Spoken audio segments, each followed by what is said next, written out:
प्रिय छात्रों और मेरे साथियों, आज आर्थ्रोपोडा क्लासिफिकेशन का चौथा वीडियो है और क्लासिफिकेशन कंप्लीट होने जा रहा है। आर्थ्रोपोडा का 4 वीडियोज बने हैं। इसके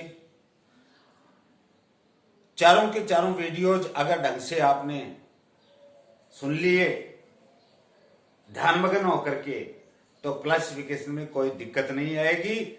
हालांकि टैक्सोनॉमिस्ट अभी भी उलझे हुए हैं इसके क्लासिफिकेशन में। आज लेते हैं, अपन ने 3 सब फाइलम या सब फाइला पढ़ चुके हैं। ट्राइलोबाइटोमॉर्फा, जिसकी जंतु विलुप्त हो गए, कैलिसिलेटा एंड मैंडिबुलेटा। 2 फाइलम वाले, बाकी वाले फाइलम वाले जंतु जीवित हैं। और आज वाले जो हैं वो 4 सब फाइला हैं जो डाउटफुल हैं कि आर्थ्रोपोडा के हैं या एनिलिडा के हैं, लेकिन अधिकतर लक्षण आर्थ्रोपोड्स के मिलने के कारण से इनको आर्थ्रोपोडा के साथ में पढ़ा जाता है, but still today they are doubtful. चौथा वीडियो और 4 subphyla, 4 minor doubtful subphyla of Arthropoda phylum, यानी 4 चौथे वीडियो में 4 ही अपन डाउटफुल जो संदेह के घेरे में हैं उन सब फाइला का क्लासिफिकेशन पढ़ने जा रहे हैं। सब फाइलम चौथा होगा ओनाइकोफोरा। ग्रीक वर्ड ओनाइकोस मीन्स क्लॉ, फोरन या फेरिन मीन्स बियरिंग, यानी क्लॉ का मतलब नखर, बियरिंग का मतलब धारण करने वाले जंतुओं के समूह।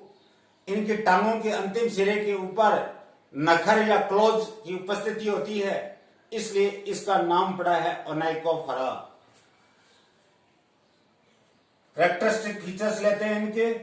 प्रिमिटिव, सबसे सरल, टेरेस्ट्रियल स्थलीय, अनसेगमेंटेड खंड विहीन, बॉडी सेगमेंटेड नहीं होती, और वर्म लाइक यानी कर्मी के समान बेलनाकार शरीर वाले जंतु। ये लक्षण किससे मिल रहे हैं? वर्म लाइक निमेटोडा से भी मिल रहे हैं और एनिलिडा से भी मिल रहे हैं। देखिए आगे next, single pairs of antennae eyes and George. Single pairs, antennae भी एक जोड़ी होगी, आइज भी एक जोड़ी होंगी और जबड़े भी या जॉर्ज भी एक जोड़ी होंगे। नेक्स्ट, न्यूमरस स्टम्पी, अनजॉइंटेड क्लॉड आई लेग्स, यानी असंख्य स्टम्पिंग यानी आगे से गोल, यूं आगे से गोल, अनजॉइंटेड संधि युक्त नहीं है, लेकिन क्लॉड लेग्स, जो इनमें टांगे जो होंगी वो टांगे जो होंगी वो नखर युक्त होंगी। ये यूनिरेमस भी हो सकते हैं और बाइरेमस भी हो सकते हैं, ध्यान देना आप। For example Peripatus. Peripatus is the connecting link of Annelida and Arthropoda phylum, यानी ये एनिलिडा और आर्थ्रोपोडा फाइलम के बीच की योजक कड़ी के रूप में जानी जाती है। क्यों के रूप में जाना जाता है? क्योंकि इसमें एनिलिडा के और आर्थ्रोपोडा के दोनों के लक्षण विद्यमान होते हैं, इसलिए इसको संयोजक कड़ी एनिलिडा फाइलम और आर्थ्रोपोडा फाइलम के बीच की योजक कड़ी कहते हैं। 5वां सब फाइलम आ रहा है टर्डिग्रेडा, माइन्यूट छोटे आकार की, एक्वेटिक जलीय, सेगमेंटेशन इनडिस्टिंक्ट, खंडी भवन अस्पष्ट होता है, यानी एक्सटर्नल सेगमेंटेशन और इंटरनल सेगमेंटेशन अगर जंतु को देखा जाए तो सेगमेंटेड सा प्रतीत या खंडों में विभाजित होता हुआ प्रतीत नहीं होता है। नो एंटीनी, कोई एंटीनी नहीं पाई जाती। Next point, 4 pairs of stumpy unjointed clawed legs, 4 जोड़ी स्टम्पी और अनजॉइंटेड नखर युक्त टांगें उपस्थित होती हैं। Next, respiratory, circulatory and excretory organs are entirely absent. न तो श्वसन, न परिसंचरण, न उत्सर्जी अंग इसमें पाए जाते हैं। Mouth retractile with a pair of hornet stylets. क्या करें? माउथ रिट्रैक्टाइल, रिट्रैक्टाइल का मतलब है कि बाहर निकल सकता है और उसको वापस खींच लिया जाता है अंदर की ओर। और इससे क्या निकल रहा है? एक जोड़ी श्रृंगीय स्टिलेट्स निकलते हैं। स्टिलेट्स का मतलब है खंजरनुमा या नुकीली संरचना। फॉर एग्जाम्पल माइक्रोबाइलस, ये वाटर बियर, जलीय भालू एटसेट्रा। फाइलम नेक्स्ट, सब फाइलम नेक्स्ट। सिक्स्थ आ रहा है पेंटास्टोमिडा, जिसका दूसरा नाम है लिंगोटूलिडा। लिंगुअल जैसे आकार के होंगे, जिह्वा जैसे आकार के जंतु होंगे इसमें। वर्मीफॉर्म, कर्मी के समान, बेलनाकार शरीर वाले जंतु। अनसेगमेंटेड, अखंडित, कोई बॉडी में सेगमेंटेशन नहीं पाया जाता। पैरासिटिक परंच हैं ये, परजीवी रूप होते हैं, परजीवी कर्मी के समान जंतु होते हैं ये। नो एंटीनी, श्रृंगिकाएं नहीं पाई जाती, एंटीनीज एब्सेंट होती हैं। Two pairs of ventral retractile hooks near mouth, दो जोड़ी अधर सतह पे पाए जाने वाले हुक्स होते हैं जो रिट्रैक्टाइल होते हैं, आगे की तरफ ले जाकर के वापस खींच ले जाते हैं। इस प्रकार की संरचना को रिट्रैक्टाइल संरचना बोलते हैं। तो हुक्स जो होंगे, और हुक्स आपको पता ही है, आगे से मुड़ा हुआ होगा, कांटा सीधा होगा, स्पाइन सीधा होगा, हुक आगे से मुड़ा हुआ होगा। Next, respiratory, circulatory and excretory organs. Respiratory, circulatory and excretory organs also entirely absent. यहां भी जैसे इसके अंदर ग्रेडा के अंदर आया है कि ये नहीं पाए जाते, तो इसमें भी ये अनुपस्थित होते हैं। उदाहरण है लिंगुएटुला, जिसको टंग वर्म, जीवा कर्मी कहते हैं। लिंगुअल से नाम पड़ा है ये। लास्ट सब फाइलम आ रहा है पिक्नोगोनिडा, जिसको पेंटापोडा भी कहते हैं। दूसरा नाम है पेंटापोडा। लक्षण देखिए, स्मॉल, छोटे, मेराइन यानी खारे पानी के अंदर, सी वाटर में पाए जाने वाले जंतुओं का समूह। स्पाइडर लाइक और एब्डोमेन वेस्टिजियल, ये देखने में मकड़ी जैसे दिखाई देते हैं, मकड़ी की आकृति के होते हैं, मकड़ियों जैसे आकृति के होते हैं, स्पाइडर लाइक होते हैं। और एब्डोमेन जो होती है वो अवशेषी होती है या अपसेट होती है। Mouth on a long proboscis. Proboscis क्या है?